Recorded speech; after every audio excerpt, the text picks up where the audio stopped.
मी विजया वामन। मी म्हणते तसं पुढच्या 15 दिवसात 30 उमेदवार डिक्लेअर होतील का? महाविकास आघाडीत पवार उजवे ठरत आहेत। शरद पवारांचा माइंडसेट क्लिअर आहे। सिलेक्टिव्ह जागा लढायच्या, पण त्या क्वालिटीच्या असल्या पाहिजेत। शरद पवारांनी केवळ महाविकास आघाडीच नव्हे तर महायुतीच्या तुलनेत देखील आघाडी घेतलेली आहे। विधानसभा निवडणुकीच्या आचारसंहिता येत्या आठवडाभरामध्ये लागतील। त्याआधीच पवारांनी आपला वजीर, घोडा, हत्ती तयार ठेवलेत। अजून 1 ते 2 दिवसांचं राज्याचं राजकीय गणित स्पष्ट होताच शरद पवार आपले पत्ते उघडतील। पवारांकडे विधानसभा मतदारसंघनिहाय उमेदवारांची नावे तोंडपाठ आहेत। उद्धव ठाकरे व काँग्रेस सोबत असलेल्या उर्वरित जागांची बोलणी पूर्ण होताच पवार आपली पहिलीच उमेदवार यादी जाहीर करतील। त्यातील निवडक संभाव्य 30 उमेदवारांची यादी आमच्या हाती लागली आहे। ते उमेदवार नेमके कोण असू शकतात याची माहिती या व्हिडिओतून घेऊयात। एक बारामती या मतदारसंघातून अजित पवार निवडणूक लढण्याची शक्यता कमी असली तरी आता पवार म्हटले इथूनच लढणार। त्यांच्या जागी पार्थ पवार उमेदवार असतील असं बोललं जात होतं। तर दुसरीकडे शरद पवार गटाकडून अजित पवार यांचे सख्खे पुतणे युगेंद्र पवार यांची उमेदवारी निश्चित आहे। इंदापूर अजित पवार गटाचे दत्ता भरणे यांच्या विरुद्ध शरद पवार गटाकडून नुकताच पक्षप्रवेश झालेले माजी मंत्री हर्षवर्धन पाटील उमेदवारी करतील। तिसरा मतदारसंघ आहे खडकवासला। या ठिकाणी शरद पवार गटाकडून सचिन रोकडे हे उमेदवार असण्याची शक्यता आहे। चौथा मतदारसंघ आहे भोसरी। प्रतिष्ठेच्या भोसरी या मतदारसंघासाठी शरद पवार गटात चुरस पाहायला मिळते। या ठिकाणी विलास लांडे, अजित गव्हाणे की मग ठाकरे गटाचे रवी लांडगे समोर येतात हे पाहणं महत्त्वाचं आहे। पुढील मतदारसंघ आहे कर्जत जामखेड। या ठिकाणी अर्थात रोहित पवार यांची उमेदवारी निश्चित आहे। पुढील मतदारसंघ आहे अकोले। या ठिकाणी देखील शरद पवार गटामध्ये चुरस दिसते।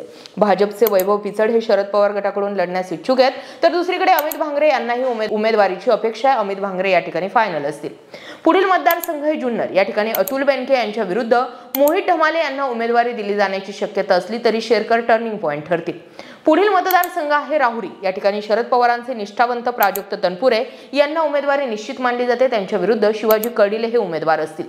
पुढील मतदारसंघ आहे पारनेर। खासदार निलेश लंके यांचा बालेकिल्ला असलेल्या पारनेरमध्ये राणी लंके यांना उमेदवारी निश्चित मानली जाते। पुढील मतदारसंघ आहे श्रीगोंदा। या ठिकाणी राहुल जगताप हे संभाव्य उमेदवार असतील। मात्र नागवडे काय करतात हे पाहण्यासारखं आहे। पुढील मतदारसंघ आहे कोपरगाव। शरद पवार गटाकडून विवेक कोल्हे यांना उमेदवारी मिळण्याची शक्यता दाट आहे। त्यांच्या विरुद्ध आशुतोष काळे हे अजित पवार गटाचे उमेदवार असतील। 12वा मतदारसंघ आहे जळगाव शहर। या ठिकाणी माजी महापौर जयश्री महाजन यांना शरद पवार गटाकडून उमेदवारी मिळण्याची शक्यता आहे। तर लेवा समाजातून येत असल्यानं जातीय समीकरण येथे प्रभावी ठरू शकतं।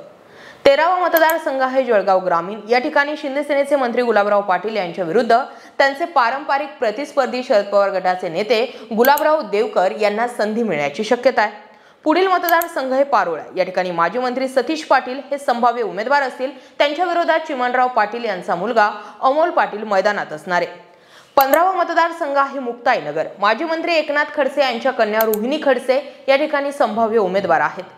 16वा मतदारसंघ आहे अमळनेर। मंत्री अनिल पाटील यांच्या विरुद्ध शरद पवार गटाकडून माजी आमदार साहेबराव पाटील यांना उमेदवारी मिळण्याची दाट शक्यता आहे। 17वा मतदारसंघ आहे कागल। या ठिकाणी शरद पवार गटाकडून समरजित घाटगे यांच्यासारखा तगडा उमेदवार उभा केला जाणार आहे। 18वा विधानसभा मतदारसंघ आहे शेवगाव पाथडी। या ठिकाणी प्रतापराव ढाकणे हे संभाव्य उमेदवार असतील। 19वा मतदारसंघ आहे सांगोला। या ठिकाणी चुरस पाहायला मिळते। विलास लांडेंसह बाबासाहेब देशमुख हे देखील उमेदवारीसाठी इच्छुक आहेत। पुढील मतदारसंघ आहे माढा। या ठिकाणी रणजित शिंदे हे संभाव्य उमेदवार असतील। पुढील मतदारसंघ आहे पंढरपूर। या ठिकाणी भगीरथ भालके किंवा अनिल सावंत यांना उमेदवारी मिळण्याची शक्यता आहे। 22वा मतदारसंघ आहे कोरेगाव। या ठिकाणी शशिकांत शिंदे हे उमेदवारीसाठी इच्छुक आहेत। 23वा मतदारसंघ आहे वडगाव शेरी। या मतदारसंघामध्ये बापू पठारेंसारखा तगडा उमेदवार शरद पवारांकडे। 24वा मतदारसंघ आहे तासगाव। दिवंगत आर पाटील यांचे सुपुत्र रोहित पाटील यांच्यावर शरद पवार मोठी जबाबदारी टाकू शकतात।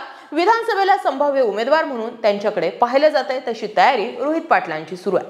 25वा मतदारसंघ आहे परळी। धनंजय मुंडेंची नाकेबंदी करण्यासाठी शरद पवारांकडे राजाभाऊ फड सारखा तगडा उमेदवार आहे। पण बबन गीते तिथे चालतील हा अनालिसिस सांगतो।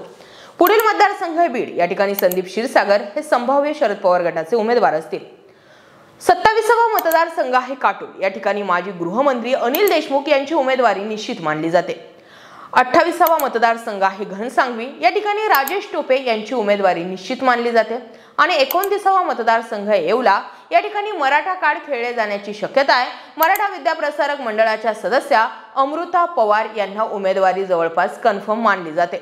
30वा मतदारसंघ आहे इस्लामपूर। या ठिकाणी शरद पवार गटाचे प्रदेशाध्यक्ष जयंत पाटील यांची उमेदवारी निश्चित मानली जाते।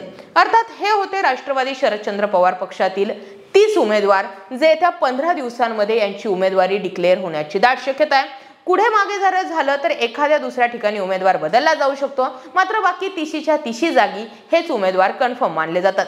या व्यतिरिक्त असे कोणते मतदारसंघ आहे की जिथे शरद पवार गटाचा उमेदवार याच्या नावाची घोषणा होणं फक्त औपचारिकरित्या बाकी? आमच्या माहितीमध्ये आहे मूर्तिजापूर विधानसभा मतदारसंघ।